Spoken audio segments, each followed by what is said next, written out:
Assalamualaikum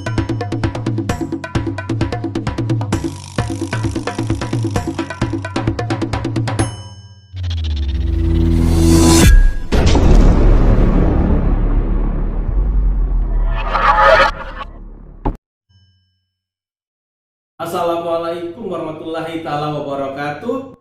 Semangat pagi sahabat pekerja, bahwa hari ini selalu lebih baik dari kemarin dan hari esok lebih baik dari hari ini. Kembali lagi dengan saya Haris Putra dalam OPEK, obrolan pekerja. Bagaimana kita hari ini harus lebih baik, harus memiliki semangat, harus memotivasi diri, dan tentunya insya Allah masa depan kita akan lebih cerah daripada hari ini. Seperti biasa, kita kedatangan tamu yang luar biasa. Kalau selama ini kita mengundang orang luar, kalau ini kita mengundang teman kita sendiri, sahabat kita sendiri, orang yang menjadi panutan dari SPI, Sahabat Pekerja Indonesia. Dan hari ini kita datang tamu adalah Sekjen SPI, Sahabat Pekerja Indonesia. Apa kabar, Bang Sodikun? Alhamdulillah. Alhamdulillah. Bagaimana perjalanan dari Lampung ke Jakarta tadi? Ya lancar semua. Lancar, semua lancar. 1 jam aja. 1 jam saja. Harusnya sampai jam 5, jadi kita sampai jam 6. Iya. Sore. Artinya tetap semangat gitu ya. Tetap Tidak semangat. menyurutkan langkah gitu kan. Tambah semangat. Tambah semangat. Ya, seperti biasa Bang, kita selalu bicara tentang inspirasi, motivasi, dan edukasi. Bagaimana pekerja itu harus semangat, harus punya mimpi, dan mimpi itu bisa terrealisasi dengan tahap-tahapan. Yang namanya kita hari ini bermimpi tentu kan tidak bisa ujuk-ujuk. Ya, pasti melalui sebuah proses panjang dari orang itu lahir, kecil, dewasa, tua, dan seterusnya. Kalau kita bicara ujung perjalanan manusia, itu tentunya akhirat, kan gitu. Tetapi kita mulai dahulu balik ke awal gitu. Jadi kalau kita lihat itu kan Bang Sodikun dari Lampung ya. Artinya sebuah tempat yang dimana yang apa ya, ibaratnya itu suatu fenomena luar biasa, ada Gunung Krakatau di situ. Tentu masyarakat yang majemuk gitu kan. Nah, mungkin bisa cerita dulu Bang, kira-kira waktu kecil itu seperti apa sih aktivitasnya gitu? Ya, saya itu termasuk yang lahir dari keluarga transmigran. Jadi kakek saya transmigran. Ya. Di sebuah kabupaten, kalau sekarang sih Lampung Tengah, Kecamatan Trimojo. Tapi saya tetap kecilnya sudah ada di kota, di Bandar Lampung. Di Bandar Lampung. Jadi kalau kita sering pulang ke kampung itu ya pas lebaran lah. Dan memang kan kalau di Lampung itu sangat majemuk ya. Dan banyak masyarakat itu dari berbagai, kalau boleh bilang itu adalah Indonesia mini lah. Sudah majemuk gitu ya? Sudah sangat majemuk dan bisa menerima perbedaan dari suku Lampung, suku Jawa, Semendo, Palembang, Banten, semua berbaur di sana. Jadi Lampung ini kalau boleh dibilang itu Indonesia mini. Dan biasanya ketika pejabat-pejabat ingin naik posisi-posisi yang tinggi, strategis terutama angkatan darat itu pasti melalui Lampung dulu. Oh, jadi semacam kawan canda di muka lah gitu ya? Iya. Gitu. Yang menariknya lagi bahwa Lampung ini memang kan kita sekarang ada 15 kabupaten, dan Lampung ini kan sangat erat dengan hasil pertanian, perkebunan. Itu yang memang sangat banyak di Lampung. Kita juga punya satu kawasan industri juga ada di daerah Bandar Lampung ada, dan di Lampung Selatan juga ada. Dan itu ya terus berkembang. Kita sih inginnya Lampung itu nantinya bisa seperti Cirebon. Jadi apa, semacam gerbang lah ya? Itu gerbang Sumatera Lampung gitu kan? Jadi kek lah kawasan ekonomi. Ya, untuk industri ke depannya. Tapi sepertinya pandemi ini menjadi suatu hal yang fenomena, ada perubahan-perubahan lah. Ya kita lihat aja nanti sampai kapan ini fenomena pandemi ini akan selesai. Ya, sebelum kita lanjutkan ini Bang, kita bicarakan ya itu masa kecil ya. Karena tadi kan majemuk, orangnya berbeda, sukunya banyak gitu kan. tentu kan beda sama yang homogen gitu ya. Kalau homogen kan cenderungannya ya relatif sama, seirama. Kalau ini kan kita mungkin ada perbedaan secara karakter beda. Ada yang mungkin temperamental gitu kan. Betul. Ada yang ibaratnya sang unggah-unggunya gitu Yes. kan. Itu bagaimana nih waktu kecil itu menyikapinya tuh Bang? Kalau karena saya kecilnya itu sudah di kota ya, jadi memang untuk pergaulan dengan teman-teman sepergaulan itu ya bercampur baur sukunya.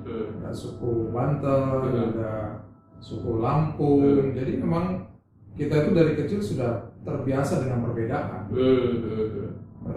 Kalau suku Banten itu banyak di daerah pinggiran karena mereka banyak yang jadi nelayan. Ya. Nah, kalau yang suku Jawa dia lebih banyak di daerah-daerah transmigrasi pertanian. Yang suku Semendo juga sama, dia banyak dan Lampung itu banyak di perkebunannya. Lada, terus juga ada kopi, seperti itulah. Kalau ini dibaca masa kecil ya, mungkin ada satu yang berpengaruh, entah ajaran orang tua atau teman atau guru. Ada nggak Bang itu yang membekas sampai bikin sebuah, wah kayaknya saya itu ingin seperti itu misalnya, ada nggak? Ya, jadi saya itu dari kecil sama orang tua itu, saya TK itu sudah diajari ke masjid sama ayah saya. Subuh itu sudah harus ke masjid. Sudah ke masjid, Iya. diajak ke masjid. Iya. Setelah sholat subuh kita jalan pagi biasanya. Ya yang membekas menurut saya waktu masa kecil itu adalah yang sampai saat ini.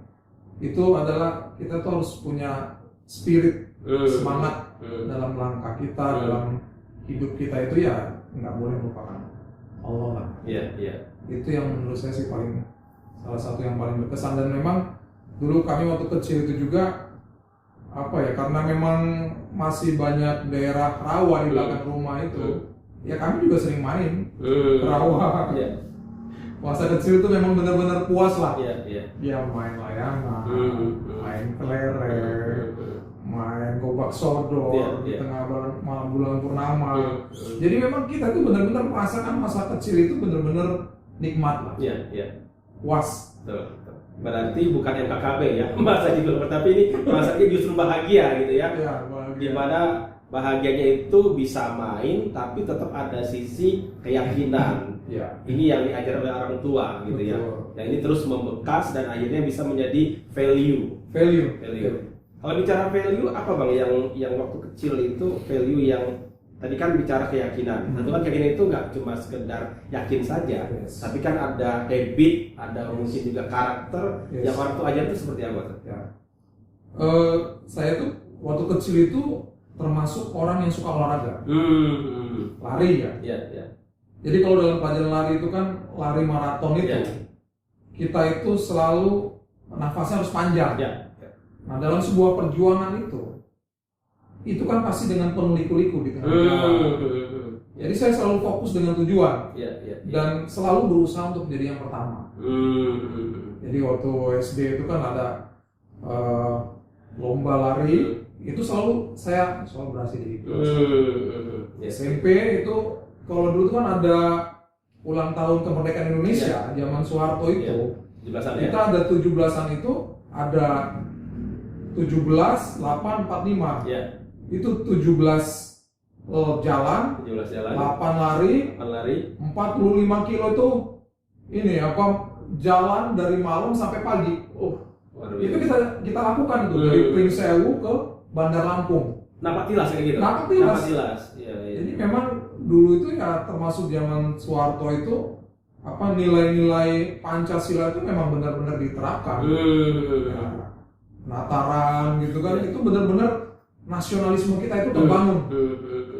Kalau sekarang 23 tahun reformasi, saya tadi ngobrol sama ketemu di bus itu, kenyataannya memang mereka galau dengan kondisi saat nasionalisme turun gitu kan.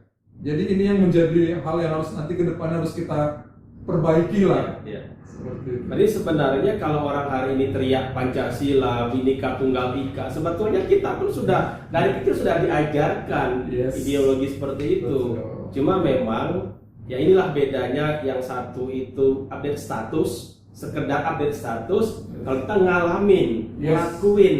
Betul. Jadi kalau ingin sebuah perubahan itu dari sebuah pola pikir jadi sebuah tindakan, tindakan jadi sebuah kebiasaan, jadilah sebuah karakter. Jadi sebenarnya kalau hari ini orang teriak-teriak Pancasila, Bhinneka Tunggal Ika segala macam, Anda telat sebenarnya. Kami sudah ngelakuin gitu kan. Baik sebenarnya Pak Tilas, perjuangan, apalagi tadi kan spirit maraton kan. Artinya yang namanya halangan, rintangan, jarak dekat itu ya biasa. Karena masih ada perjalanan panjang.